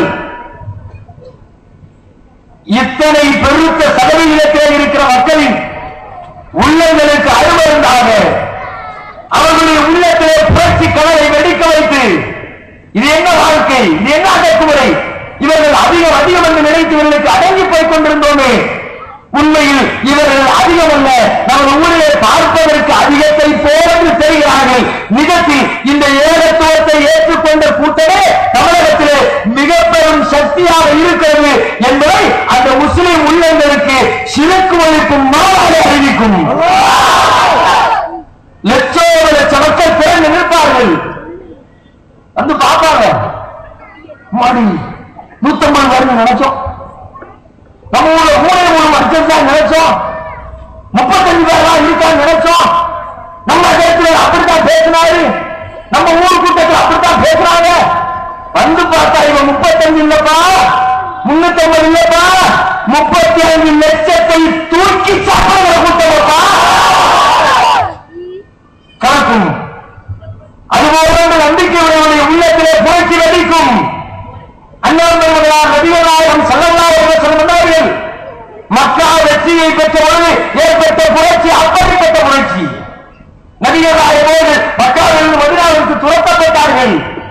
மக்காவிலே சொல்வதற்கு யாரும் இல்லை. 13 வருஷம் மக்காவில் இருந்து சொன்னாங்க கேட்கிறதுக்கு ஆள் இல்லை. விரட்டி அடிச்சான். நீ பேசாதன்னா எங்க அப்பா தான் கேட்பேன்னா ரசூலுல்லாஹ் பேசிட்டு போகும்போது பின்னாடியே வந்து அவங்களுக்கு பைத்தியக்காரன் பட்டம் சுட்டினா அப்படியே இருந்துச்சு. ரசூலுல்லாஹ் பெரிய தாப்பராரு அபூலகம் ரசூலுல்லாஹ் பெரிய தாப்பன ரசூலுல்லாஹ் எங்கேயாவது நின்று பேசிட்டு போனா பின்னாடி வந்து அங்கிருந்து கேட்காதீங்க என் தம்பி உங்களுக்கு பிரச்சனை அவங்க ரொம்ப குழம்பிட்டான் நீங்க கண்டுக்காதீங்க போங்க எப்படி இருக்கும் பாருங்க. இப்படி எல்லாம் விரட்டி அடித்தார்கள். பேச விடாமல் மடக்கினார்கள். வாய்களுக்கு முத்திரையிட்டார்கள். மீறி மார்க்கத்தை ஏற்றுக்கொண்டவர்களை துன்புறுத்தினார்கள். சுடுவதையை போட்டு பொசைக்கிறார்கள். அவர்களை கொலை செய்வதற்கு திட்டம் தீட்டினார்கள். இனிமேல் இங்கே முஸ்லிமாக ஆக முடியாது என்று நெருக்கடி வந்த பிறகு நபிகள் நாயகம் தன்னுடைய தோழர்களை அழைத்துக் கொண்டு மதீனாவிற்கு ஹிஜ்ரத் செய்தார்கள். இப்ப என்ன நடந்து கொள்வோம்? மக்காவில் இஸ்லாமிய சகாப்தத்திற்கு 3 விழா எழுதப்பட்டிருக்க வேண்டும். நம்ம அறிவு சொல்லுது. நேற்று வரைக்கும் அந்த மனுஷன் இருந்தாரியா இன்னைக்கு வரும் ஒருத்தர் இல்ல. அவர் பேசுறதுக்கு ஆள் இல்ல. ஒரு நாடு இல்ல. பெரு எல்லாம் முஸ்லிம்களா இருக்கிறாங்க. காபால முழுக்க செலவா இருக்குது. முஸ்லிம்க்கு தலைவர்களுடைய ஆட்டம் தான் இருக்குது. அவங்களை எதிர்த்து பேசுறதுக்கு ஒரு மனுஷன் இல்ல.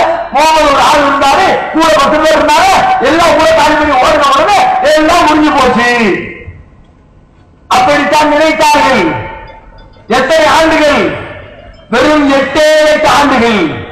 நபிகள் நாயகம் ஸல்லல்லாஹு அலைஹி வஸல்லம் அவர்கள் மக்காவிலிருந்து மதீனாவிற்கு பயணப்பட்டு இந்த கன உலகிலே மக்காவாசிகள் மிதந்த காலம் வெறும் 8 ஆண்டுகள். 8 ஆண்டுகளுக்கு பிறகு 7 ஆண்டுகளுக்கு பிறகு 8வது ஆண்டு மக்காவிற்குள்ள படை வீரர்களோடு உள்ளே நுழைகிறார்கள். வரலாற்றிலே பொன்னெழுத்துக்களால் பொறிக்கப்பட வேண்டிய வெற்றி, உலகத்திலே எந்த தலைவரும் பெற்றினால அற்புத வெற்றி. அப்படிப்பட்ட வெற்றி நேரத்திலும் பணிவோடு பண்பாட்டோடு இழந்து கொண்ட ஒரு தலைவராக நபிகள் நாயகம் மக்காவிற்குள்ளே அதிகரித்து வைக்கிறார்கள். தமிழிலே கவிதை சொல்கிறார்கள், கத்தியின்றி ரத்தமின்றி யுத்தம் ஒன்று நடக்கிறது என்று. நபிகளார் அப்படித்தான் அந்த வெற்றிக்கனியை ஈட்டினார்கள். அவருடைய வியூகம், அவர் அணிவகுத்திருந்த முறை எதிரிகளின் உள்ளத்திலே கலக்கத்தை கொடுத்தது. முடிஞ்சிருச்சுடா, பெரிய கூட்டமா தெரிகிறாங்க, எதிர்த்து நின்னா சமாளிக்க முடியாது, ஆளாவது அங்கேயே பதுங்கிக்க, எல்லாம் பதுங்கிட்டா. நபிகள் நாயகத்தின் கையில் மக்கள் கிடைத்து விட்டது. பல்லாயிரக்கணக்கான தோழர்களோடு மக்காவின் வீதிகளில் நபிகளார் வலம் பெறுகிறார்கள். அதன் பிறகு நடந்தது என்ன? ஒன்றுமில்லாத கூட்டம், அடித்து விரட்டிவிட்டார், கேட்பதற்கு ஆளில்லாத அனாதைகளான கூட்டம் என்று 8 ஆண்டுகள் பேசப்பட்ட அந்த கூட்டம் 8ஆம் ஆண்டினுடைய இறுதியிலே மக்காவிற்குள் அதிகரித்து வைத்தவுடனே ஒவ்வொருவராக வருகிறார், ஒவ்வொரு வீட்டிலிருந்து வருகிறார், நபிகள் நாயகத்தை சந்திக்கிறார், கைகளை பற்றுகிறார். அஷ்ஹது அல்லா இலாஹ இல்லல்லாஹ் வ அன்னக முஹம்மதுர் ரசூலுல்லாஹ் என்ற திருக்கலிமாவை மொழிந்து ஒவ்வொருவராக இஸ்லாமிய அணிக்குள்ளே சேருகிறார்கள். எந்த அளவுக்கு? 1 ஆட்சி, 2 ஆட்சி, 3 ஆட்சி, 4 ஆட்சி. ஒரு கட்டத்தில் அல்லாஹ்வே வசனம் இறக்கி வச்சுட்டான். போற போக்க பார்த்தா முஸ்லிம்களுடைய உள்ளத்துல பெரிய பெருமை வந்தால் வந்துடக்கூடாது, அவங்களை சமப்படுத்தணும். ஏன்? கூட்டம் கூட்டமா இஸ்லாத்துக்குள்ள மக்கள் நுழைய ஆரம்பிச்சுட்டாங்க. இறைவன் வசனம் இருக்கிறார், இதா ஜா நஸ்ருல்லாஹி வல் ஃபத்ஹ், அல்லாஹ்வுடைய வெற்றியும் அல்லாஹ்வுடைய உதவியும் வருகிற பொழுது வரைத الناس يدخلون في دين الله أفواجا, அல்லாஹ்வின் மார்க்கத்திலே மக்கள் கூட்டம் கூட்டமாக நுழைவதை நீர் பார்க்கிற பொழுது ஃபஸப்பிஹ் பிஹம்தி ரப்பிக, உமது இறைவனை புகழ்ந்து துதிப்பீராக, வஸ்தக்ஃபிருஹு, அவரிடத்திலே பாவ மன்னிப்பு தேடுவீராக. என்னாச்சு? கூட்டம் கூட்டமா, கபீலா கபீலாவா, ஊர் ஊராக, கிராமம் கிராமமாக. எப்படி இருந்தது? சொல்றதுக்கு ஆள் இல்ல, ஆளை எடுத்து அடிச்சாச்சு. அப்ப இருந்தது மோட்டா போயிருக்கணும். ஆனா என்ன ஆச்சு?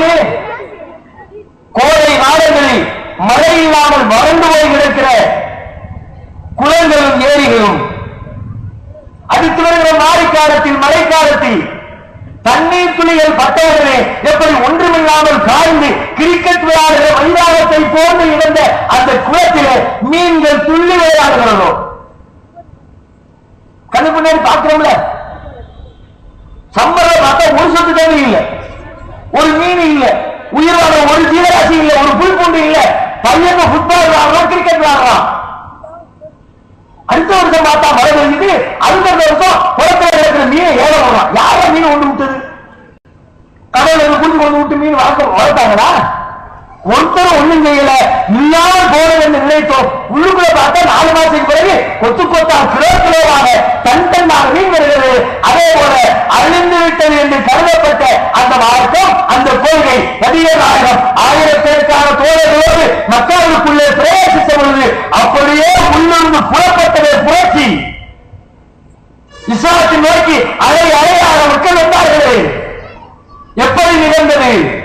அதுவரைக்கும் உள்ளத்திற்குள்ளே முகம்மது சொல்வது சரிதான் என்று நம்பிக்கொண்டிருந்தவர்கள் என்ன தெரிந்தாலும் முகம்மதுடைய கை ஓங்கலையே, முகம்மது பெரிய ஆளா இல்லையே, முகம்மது பின்னாடி பெருங்கூட்டம் இல்லையே, நம்ம மக்காவை வச்சு பார்த்தா அவர்தான் நம்ம ஊர் தலைவர் தான் பெரிய ஆளா இருக்கிறாரு, நம்ம முஸ்லிம்க்கு தலைவர்கள் தான் பெருங்கூட்டமா இருக்கிறாங்க, ஏன் இருக்கிற ஆளுநர் தான் பெருசா இருக்கிறாங்க. நபிகள் நாயகத்துடைய கை ஓங்கல, இப்ப போய் அங்க சேர்ந்தா நாம மாட்டிக்கொள்வோமோ என்ற அச்சத்தில ஈமானிய பலகீனத்தில் இருந்தவர்கள் இல்லை இல்லை, இவர் மிகப்பெரிய சக்தியோடு இருக்கிறார், இனிமேல் இவரை வீழ்த்த முடியாது என்ற நம்பிக்கை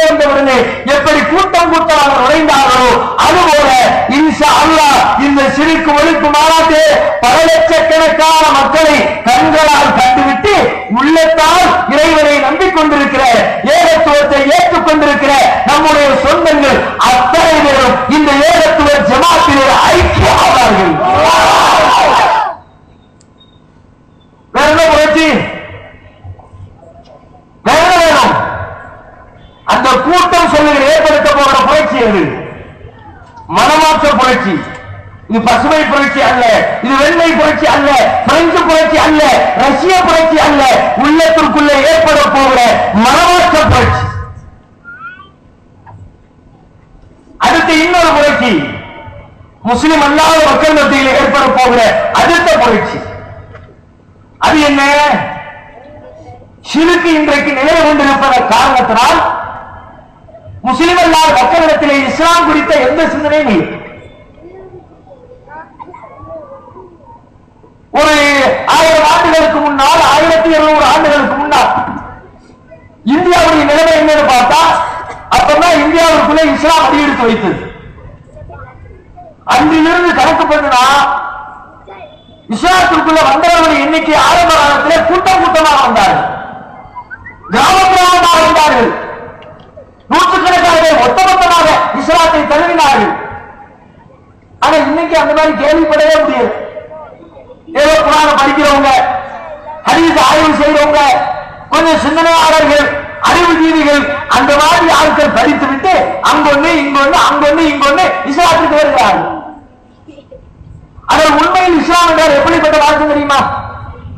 உண்மையான இஸ்லாம் பிற மக்களுக்கு வார்த்தைகளாலே வாழ்க்கையாளோ எடுத்து காட்டப்பட்டால் அக்கப்பக்கத்தில் இருக்கிற அத்தனை பேரையும் அள்ளி அரவணைத்துக் கொள்கிற ஆற்றல் படைத்தது இஸ்லாம்.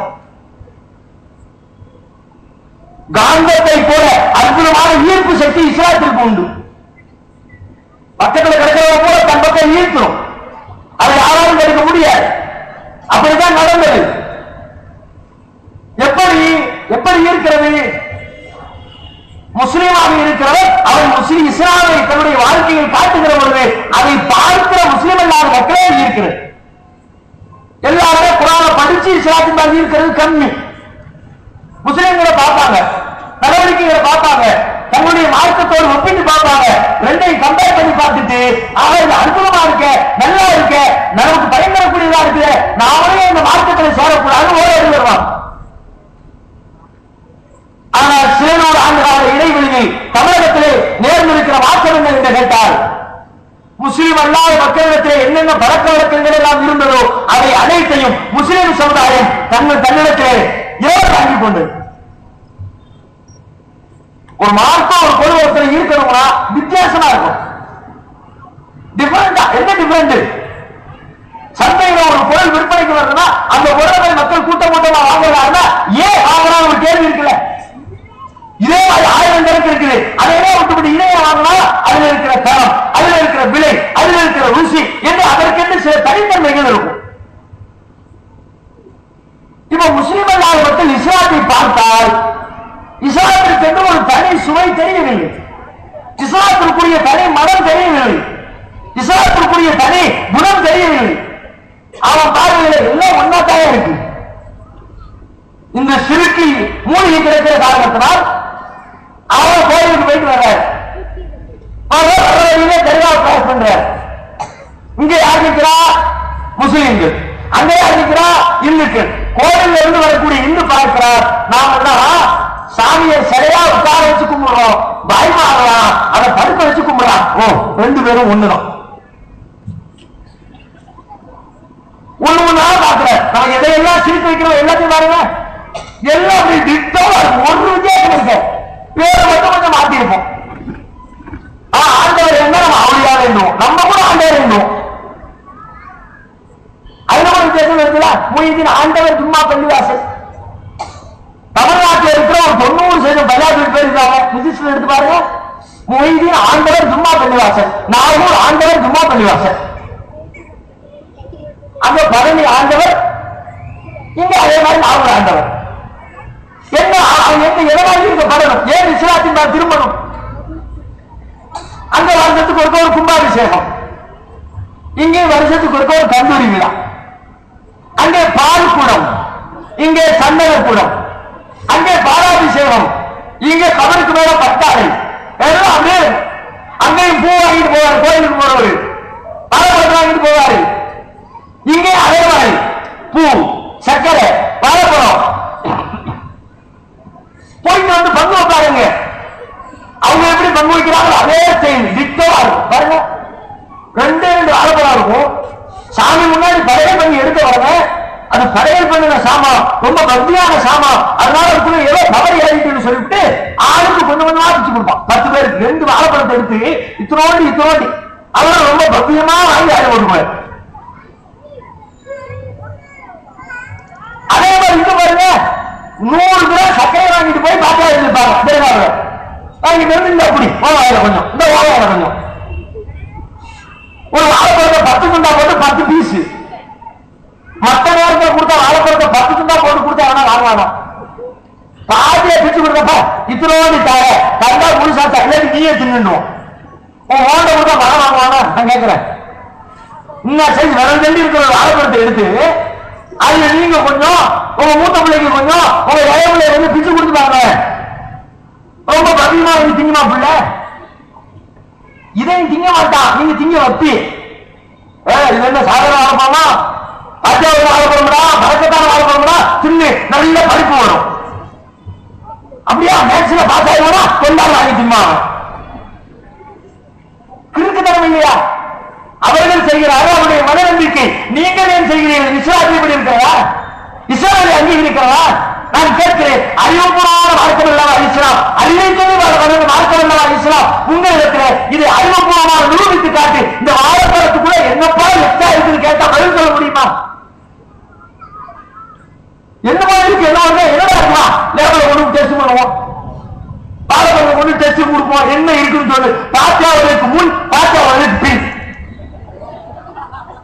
2 காலம் போட்டா சில நேரத்தில் வாழைப்பழம் மாதிரியான சாமி எப்படி இருக்கு தெரியுமா? வாழைப்பழம் பாத்தியாவுக்கு முன்னாடி நல்லா இருந்துச்சு, பாத்தியாவுக்கு பின்னாடி அழுகி போச்சு, அதனால அழுகி கெட்டு போச்சு ரிசல்ட் வரும். அப்படித்தானே? நேரம் ஆக பழம் கெட்டு போயிருக்கூட. அங்க இருக்கும்போது அதே திட்டம் இங்க இருந்தா அவர் பார்த்தா நம்ம வாழைப்பழம் தானே, அங்கேயும் வாழைப்பழம் தான்.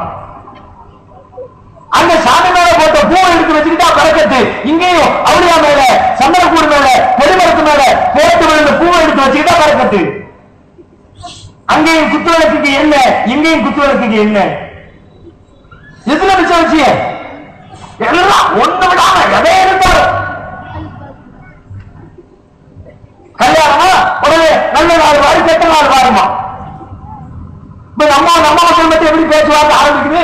என்னைக்கு வச்சுக்கலாம் பேசுங்க, வேணாம் சொல்லுங்க.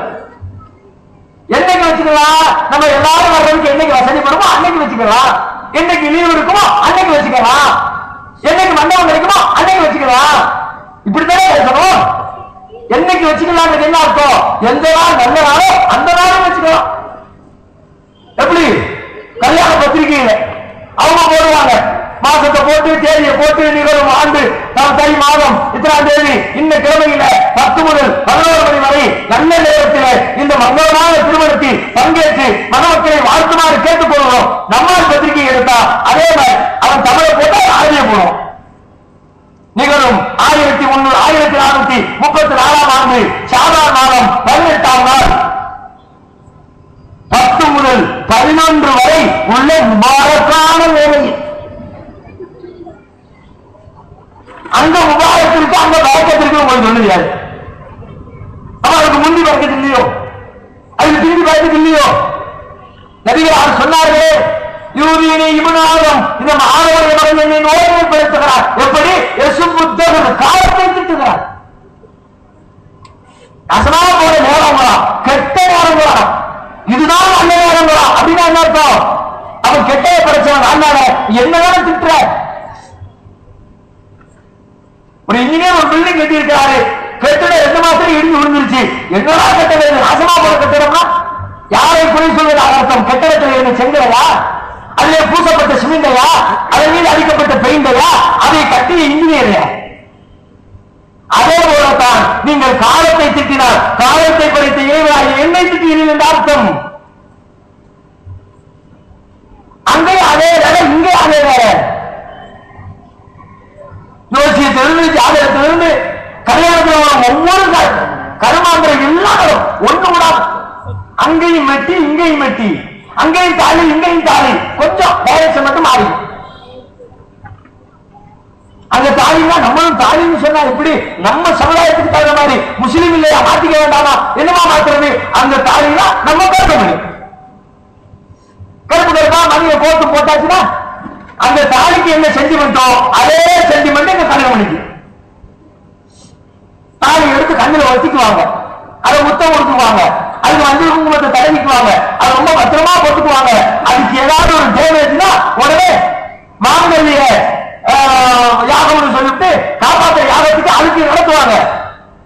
பயந்து நடுங்கி ஐயோ தாலியில பிரச்சனை வந்துருச்சு, என் புருஷன் வெளியூருக்கு போறதுக்கு ஏதோ சிக்கலாயிட்டோ, ஏதோ புருஷன் உசுரே அதுக்குள்ள இருக்கிறதா நினைப்பாங்க. அதே மாதிரியான திட்டோ செயல் திட்டம் இங்கே இருக்கிறதா இல்லையா? யோசிச்சு பாருங்க.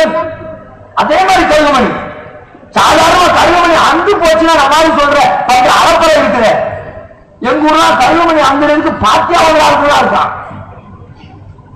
கம்பி கம்பியில பட்டு டக்குனு அந்து விழுந்துங்கள கையில இருக்குன்னா அதுக்காக வேண்டி ஐயோ கருகமணி அந்து போச்சு, புருஷன் வெள்ளாட்டுல இருக்காரு, என்ன ஆச்சோ தெரியல, உடனே அகத்தை கொண்டு ஒரு பாத்தியா அந்த அந்து போன செய்தியை சொல்லுவாங்க. அது எப்படி கேளுங்க, துணி காய போடுற கொடி வந்து அண்டு போச்சு, என்ன சொல்லுவீங்க? பெரிய போர்வையை துணி தம்முன்னு போட்டு கொடி வந்துருச்சு, ஐயோ துணி காய போடுற கொடி அண்டு போச்சு அப்படித்தானே சொல்லுவோம். கருகமணி அந்த எங்கேயோ போட்டு அண்டு போச்சு, கருகமணி அண்டு போச்சுன்னு சொல்லணும்ல. கருகமணி அருந்து போனால் அதை எப்படி சொல்லணும்? சமுதாயம் எப்படி சொல்லுது? அருந்து போச்சுன்னு சொல்லக்கூடாதா, கருகமணி பெருகி போச்சு, டெவலப் ஆயிடுச்சா, அதே பறந்து திரிந்து விரிந்து எல்லாம் இருக்கிற அப்படி ஒண்ணு உடைய சூனியம் யோசனை எல்லாத்தையும் இப்படி இருந்தால் எதையை தீர்க்கப்படுவார்கள்?